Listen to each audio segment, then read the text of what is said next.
JD here, and as you can see, we are doing something a little bit different here today. And in this video, we will be reviewing the Moza R9 wheelbase and the Moza FSR Formula wheel.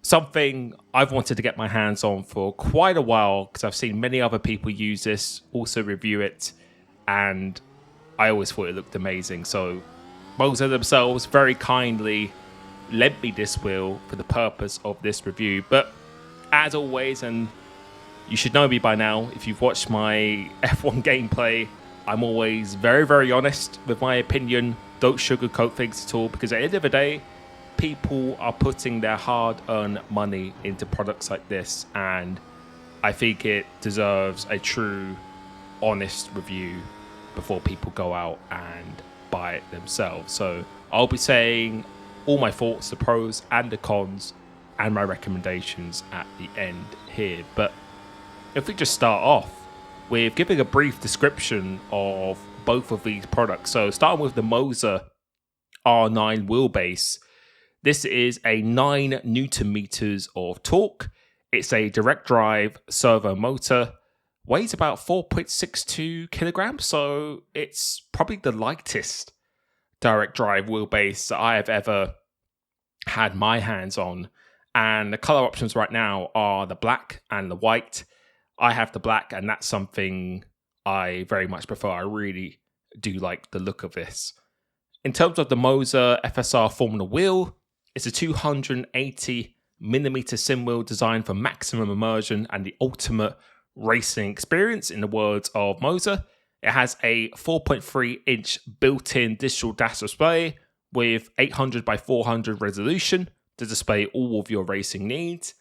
It has the option of 15 different screen profiles that can all be easily customizable in the Moza Pithouse app.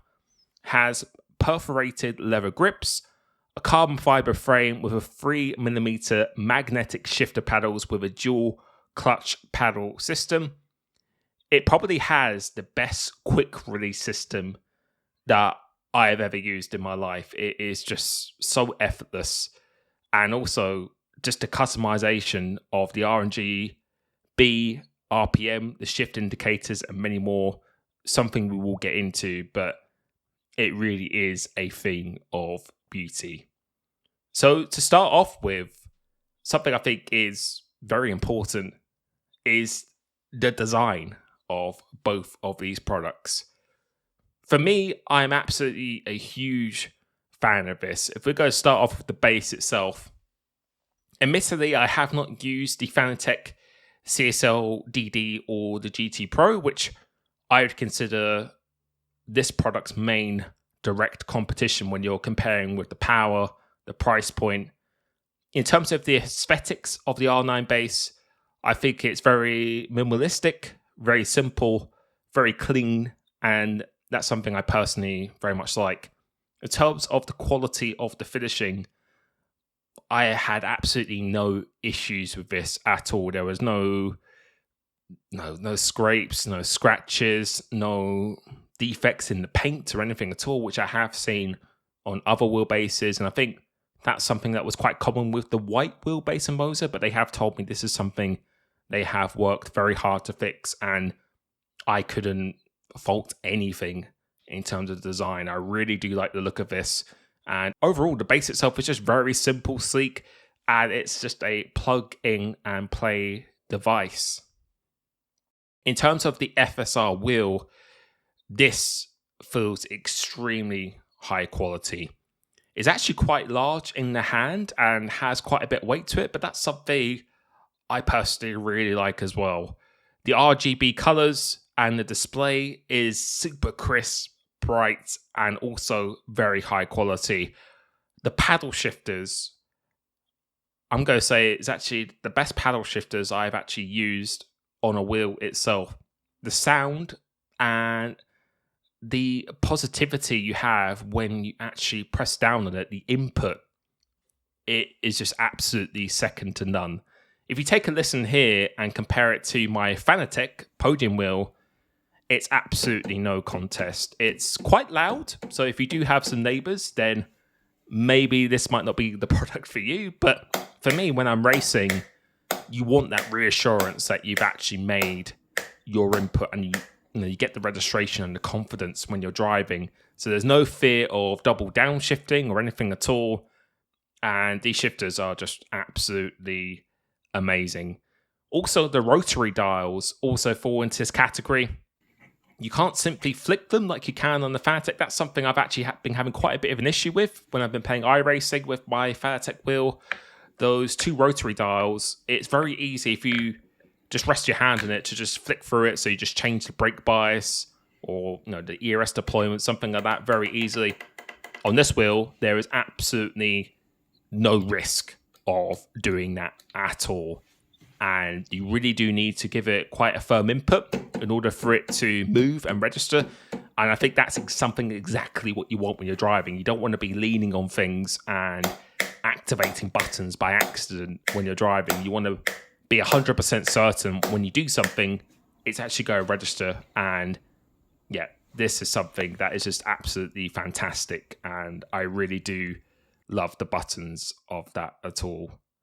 One criticism I would say maybe with this wheel itself is potentially maybe just the buttons themselves. It's not the quality, because I think the quality is actually arguably better than Fanatec, because Fanatec, they just have these plastic lids on the top of the buttons. And if you're a Fanatec user and you have been for a long time, I'm pretty sure by now you've realized that these do fall off after a while. The ones I've had in the past have even just cracked and stuff, and you just have to buy new replacements or use extra buttons and stuff like that, which is not what you want. The only criticism I have of this wheel is it's quite a long push, and when you actually push a button, so like for the DRS or something like that, it doesn't give you a firm click and response at the end of it. It's a much longer range, and although it's still fairly obvious when you have pushed it, I would like a little bit more positivity, kind of like how it is with the paddle shifters or the rotary buttons themselves, the toggles. Having that level of registration where 100% you've pushed it. So maybe a bit of a shorter push and you can feel quite clearly when it's registered would be the only thing I would say. However, again, like I said, the buttons themselves are very high quality. Just a bit of a shorter range, more positive registration would be the cherry on the cake. Now moving on to the driving experience, which I think for many people will be the main aspect on whether they decide to get this wheel or not.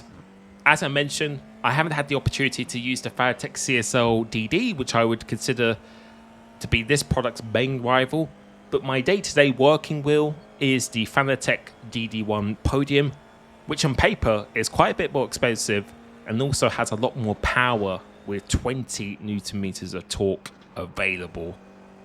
Quite honestly, using this out the box, this just felt incredible. It felt just as good, if not even better in some scenarios. With the Moza Pithouse app, you can select many different presets that Moza have created to give you a great baseline. So you've got the GT, you've got the F1. It also recognizes the games that you're playing as well, such as iRacing, F1, Assetto Corsa, and many, many more. And I barely had to make any adjustments, and it just felt incredible in terms of the force feedback I had through the wheel. You might not think 9 Newton meters is enough, but you will see here in this footage, when you let go of the wheel, there is absolutely zero issue with the power you have available. And for the size of this base, it is very, very impressive, to say the least. Just in the hands with the wheel itself, it just feels so immersive, so connected. And I did this in iRacing, I did this in F1, and I didn't have to really make any changes at all when coming out of the box. But if you do want to make changes, you do have that ability to basically almost change anything you like. So you could change the force feedback at different speeds during the lap. So if you're under a certain speed, or if you're going on the curb, if you're going on the grass, you can set up to perfectly to exactly what suits you. One of the main things I love about this is actually the interface of the app, which you can use on your PC, but you can also use it on your phone as well, wirelessly, if that's something you really want to do. But the main thing I love about it is that it's just very clear, concise, and not overwhelming at all. That's sometimes an issue I've had with Fanatec in the past, although you've got so many options. I think especially for a new sim racer or someone who doesn't have this knowledge potentially or experience, it can sometimes be a bit of an overwhelming experience. But in the Moza app, it's just very, very clearly laid out. The explanations are explained very simply and clearly.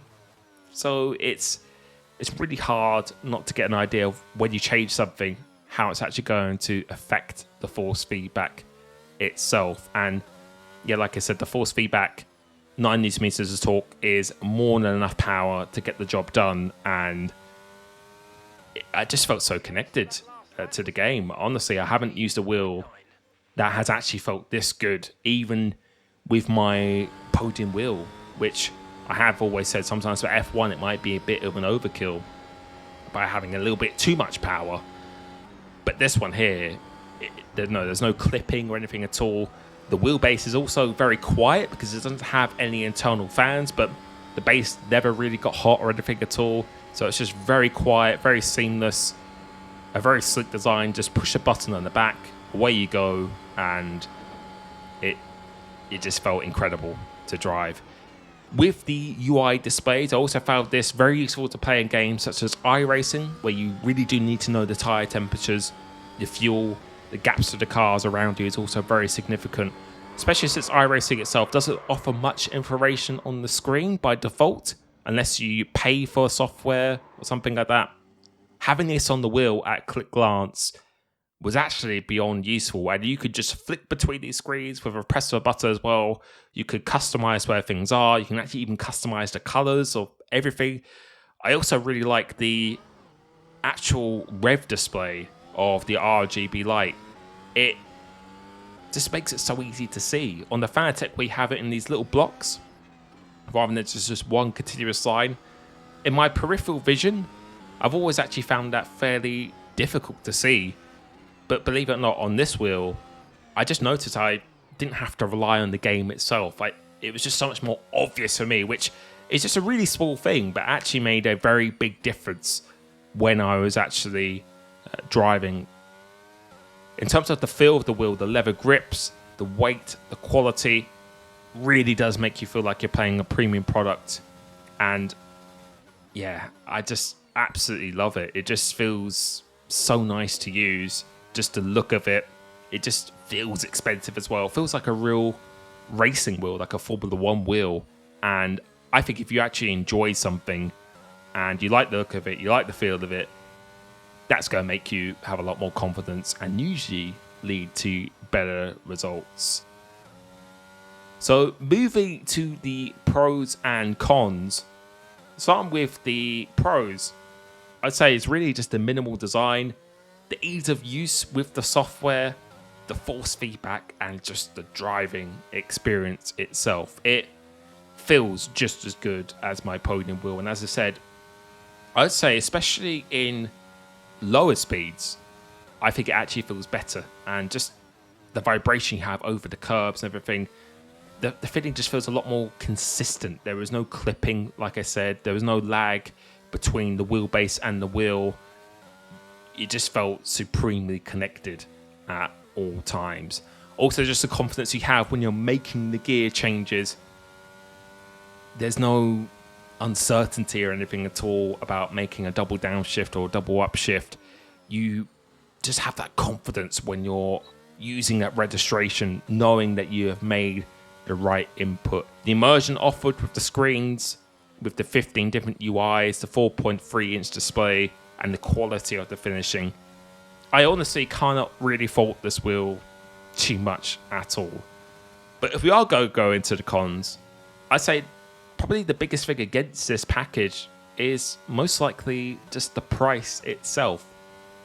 Because right now, the base is £409, and the wheel actually costs more at £579, which is just shy of 1K at 988, which, that's got a lot of money, and that's kind of the downside of sim racing. And the things we love to do here is it's actually fairly expensive to get into. However, the DD1 is just over 300 more, so it's not actually that far away from a podium wheel. However, the main competition, I would say, is the CSL DD base. If you were to buy the base individually, it's 528, but the Formula V2.5 wheel is 351, which makes it 879, so around about £100 cheaper, which isn't really so much of a deal breaker. But I do know that you can get bundles with Fanatec where you could probably get it even cheaper than this as well, so it could be in the range of maybe £200 or more cheaper. And I think that leads me on to the next thing as well, is that this only works for PC right now. I know Moza are looking to develop this into cross platforms, which I think if they did, they would have some really good success. But I think maybe lowering the price as well, because right now Fanatec are really kind of dominating this middle market in between a Cube wheel and like a Thrustmaster wheel. They're kind of occupying this middle range in the market really well. So I think if Moza decided to lower the price to somewhat closer to Fanatec, enable it for Xbox and PS versions as well, then I think they could do very well. To nitpick a little bit further, the only other thing I would say is maybe some side mounting on this wheel, since it is a direct drive, and most direct drive wheels do have the option of side mounting.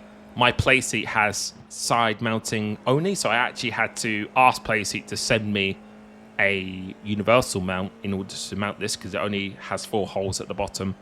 But that's a nitpick, and just something I had to do in order to accommodate this wheel.